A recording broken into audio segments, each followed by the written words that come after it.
à toi sur ma chaîne. Dans cette vidéo, les transitions de l'amour. Mais d'abord, place à la danse.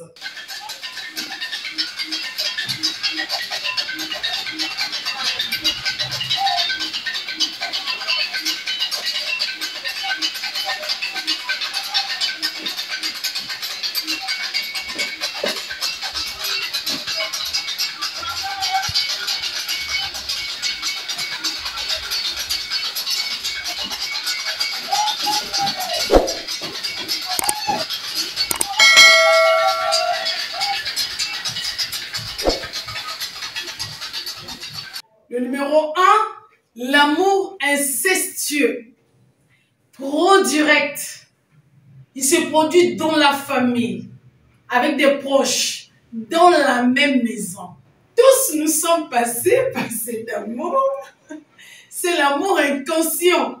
C'est celui que sentent et ressentent les tout petits enfants. Ils vont tomber amoureux soit d'un parent, soit d'une grande sœur, soit... Ils vont s'attacher, mais de façon sentimentale. Ils vont réellement tomber amoureux, puis avec le temps, ils pourraient très bien réaliser que cet amour est un amour impossible. Moi, personnellement, j'étais très amoureuse de mon père, et ça s'appelle le complexe d'Œdipe. L'enfant va s'attacher aux parents du sexe opposé. J'espère que tu comprends bien cette partie. Si tu trouves tes enfants de même père, même mère, en train de s'amouracher, en train de se tripoter les sexes dans la maison, n'écris pas au diable. L'amour commence dans la maison. C'est incestueux. Ce sont des enfants. Ils ne comprennent pas ce qu'ils vont faire, mais avec le temps, ils pourront cesser. Donc, ça commence dans la famille. Le numéro 2, l'amour immature. C'est celui qui surgit entre deux mineurs qui vont réellement tomber amoureux. Et dans ces cas-là, souvent, ils ne sont pas parentés. Cependant, ils sont incapables de vivre ensemble, de se prendre en charge, c'est-à-dire de se nourrir et de se loger. Voilà pourquoi nous appelons ça l'amour pépinière, parce qu'il est très passager.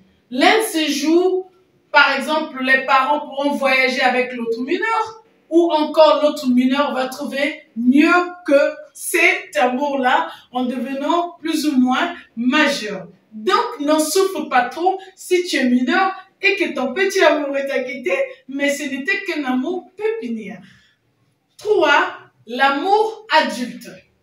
Celui dont deux jeunes majeurs ou deux adultes qui ont plus de 25 ans tombent amoureux, s'entendent de se marier. Dans la plupart des cas, chez nous, on dit yakatofana. Ils peuvent bien aménager et même faire des enfants.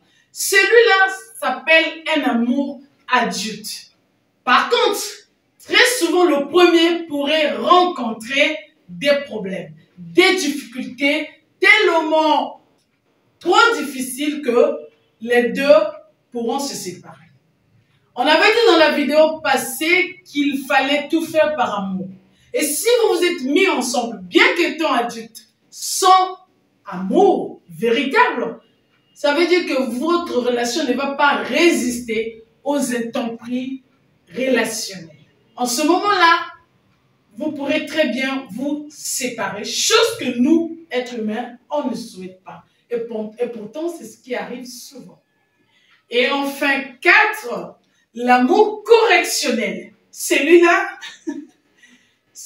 il intervient après les déceptions, comme les gens aiment les appeler, après les trahisons. Sinon, moi, je les appelle simplement après les leçons d'amour. Vous savez, les déceptions et les trahisons ne sont autres que les leçons que l'éducation a oublié de nous donner.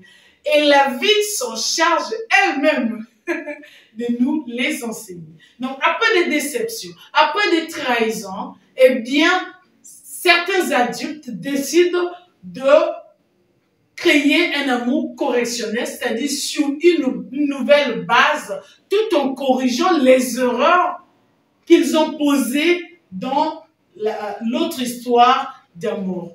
Alors, s'il te plaît, désolé si tu as vécu un divorce ou si tu t'es séparé, mais cette fois-ci, quand tu vas t'engager, essaye donc de te corriger. Ne dis pas que tout est la faute de l'autre. Ça serait immature de dire ça. Prends tes responsabilités, corrige tes fautes et surtout tes erreurs pour entrer dans une relation nouvelle, plus mature que la première.